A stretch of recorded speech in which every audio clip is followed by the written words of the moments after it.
morning, everyone. Welcome to Delta Entertainment. I am your host, Lincoln Kenobi, and today, this is it. I'm gonna do four shows, four videos, and after that, I'm gonna be on my way to Orlando by the time you guys watch these videos. So, I'm excited to see you guys over there, bro. I'm excited to see the Geeksy Gamers, Drunk Repio, Fear the Beardo, Jeremy Prime. I'm very excited to see everyone over there, man. It's gonna be awesome. It's gonna be a good experience. So we got four articles that we're gonna talk about. We have four videos on them. So here we go with our first topic of the day, and our first topic of the day is about the Acolyte once again. So here we go.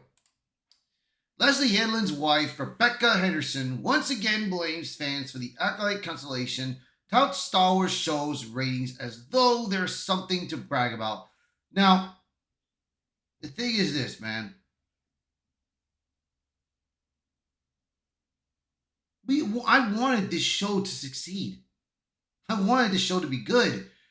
But when people like me found out this was based off of the High Republic series, and when read about the High Republic series, the books, the way they treated it, it was going to be crap from the start. And then when you have Carrie-Anne Moss in the very first episode, she dies, and all the rest of the episode you see is a memory of her, like a backflash of her. So it's like, what the hell? It's like they had it and they messed it up, bro. So I mean, and then you have an actress, this is the lead actress, who has no facial expressions. No, nothing whatsoever. So I mean, what's the point? And the story was very bad, very damn bad. And I watched all the episodes. Episode 3 was very bad. So, I mean, I sucked it up all the way. So, I don't know about you guys, but I did. But let's just get to it. The cast of The Acolyte continue to tout the show's ratings, despite the fact that objective numbers show that hardly anyone watched it. However, this group of people seem insistent on doubling down and trying to blame anyone but themselves or creator showrunner and Harvey Weinstein's former personal assistant Leslye Headland for the show's cancellation. Said Leslye Headland's wife is putting the blame where it really belongs, on you, and I guess me. By the way, this is an editorial, so I'm gonna be a little more freedom than usual. Ready? All right, here we go. So,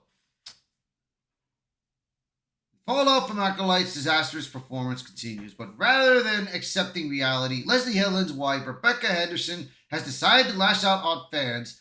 In a recent social media post, Henderson, who played green-skinned Jedi Master Nestra Ro in the series, a casting choice that I'm sure had nothing to do with being married to the showrunner, blamed the Acolyte's cancellation on its critics and Star Wars fans while touting misleading data about the show's performance.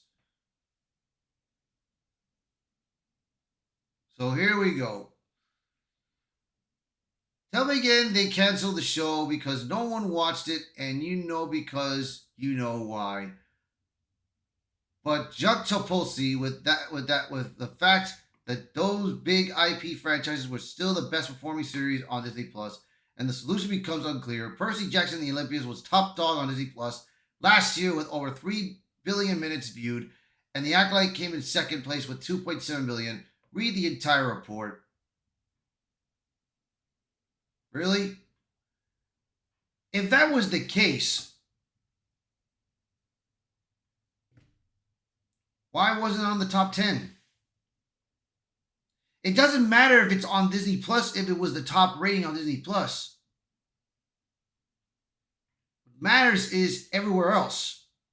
You have to compete with other studios. You got to compete with Netflix. You got to compete with Amazon Prime. You got to compete with Hulu. You got to compete with Apple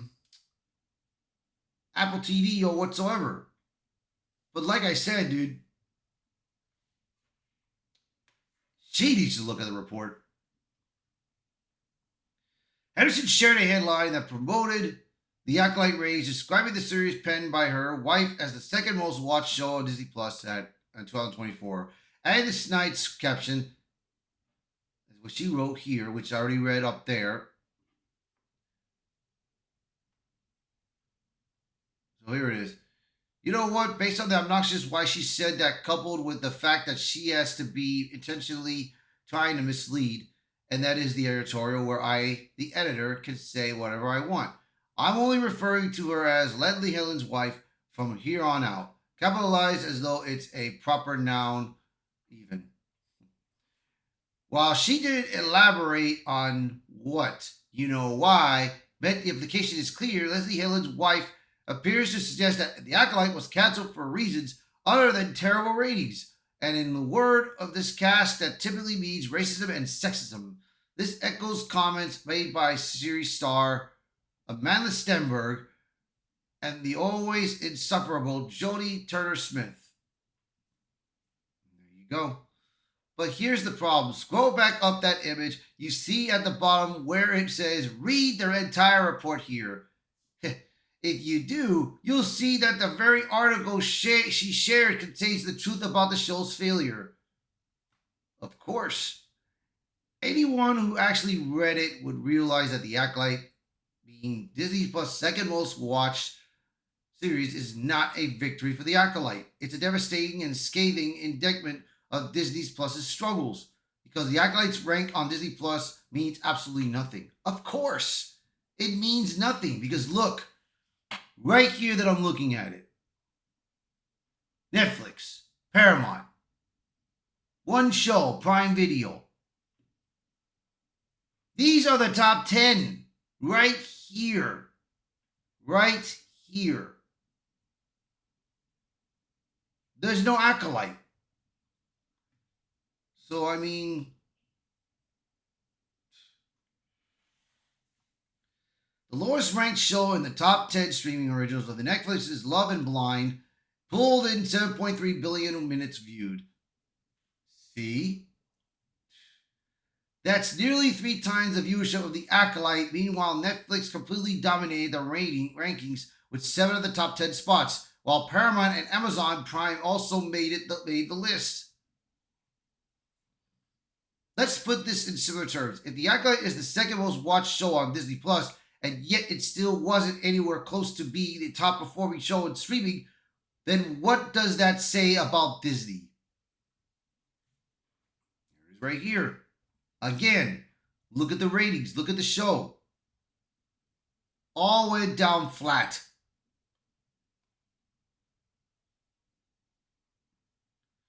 While LHW seems eager to mock fans, that's Leslye Headland's wife right there. He put it short. She conveniently ignores that the fact that The Acolyte's viewership actually collapsed over its run. As we previously covered, the show started with high numbers upon release. There it is, the high numbers. But it hemorrhaged viewers each week, steadily declining until the finale recorded the lowest viewership of the entire series. There it is right there. See, while it's a good thing when your show starts with high viewership, it's not great when that's your peak. That's actually the opposite of what happens when audiences are engaged. In a successful show, viewership holds steady or even increase leading up to the finale as anticipation builds. Instead, The Acolyte repelled viewers to the point that most of them didn't even bother finishing the series.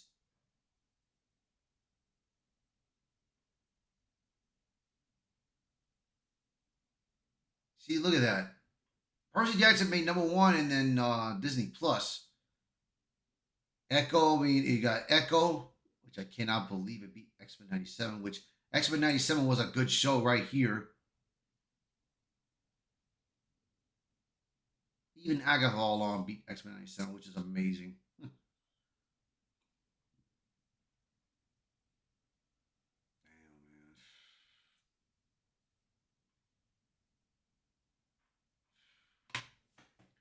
When compared to Percy Jackson and the Olympians, which also aired on Disney Plus, the Acolyte's performance looks even worse. Percy Jackson debuted 9 days before Eliminate started counting, meaning its first episode weren't even counted in the Eliminate 2024 report.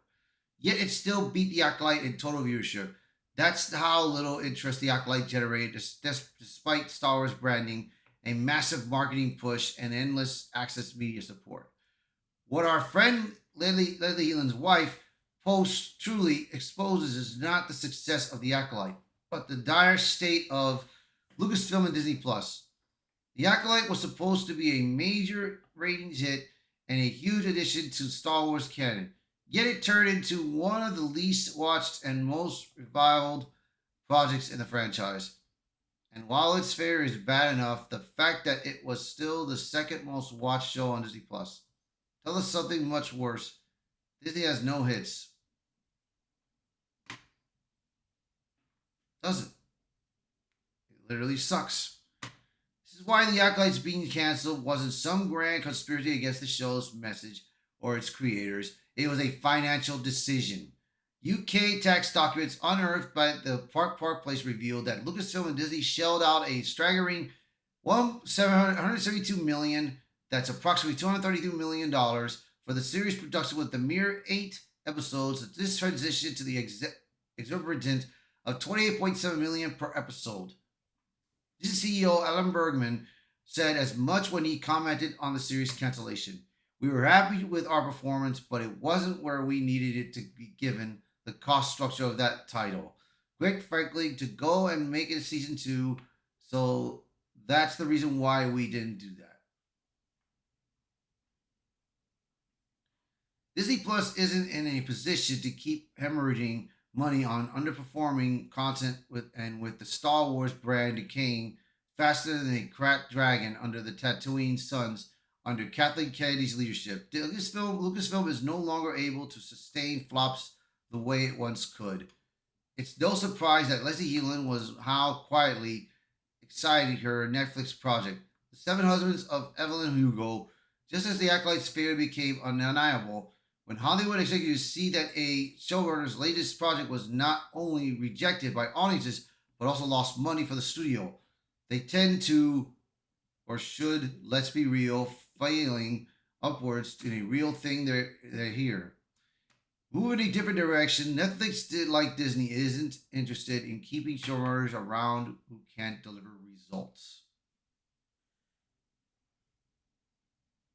Simply put, and I say this to Leslye Headland's wife and the rest of her castmates, the fans aren't the problem. The show was. You were, your friends were, your wife was. It's your wife's fault, ma'am. I'm sorry to have it to be to tell you this. And to soften the blow, I'll let someone a little closer to home to explain it to you. Yeah, man,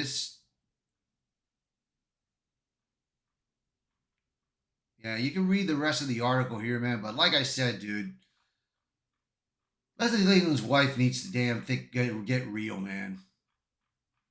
She needs to get real on this. So that is the facts and everything. The show sucked because it was a bad story. That's all it was. Terrible story, terrible writing, and terrible casting. Well, that's going to be it for this video. So, thank you all so much for watching this video and being part of the channel. If you like the video, hit the like button, share this video, post a comment below, let me know your thoughts. And if you're new to the channel, please hit that subscribe button for me. All right, thank you all so much, and I'll be seeing you all in the next video. Bye for now.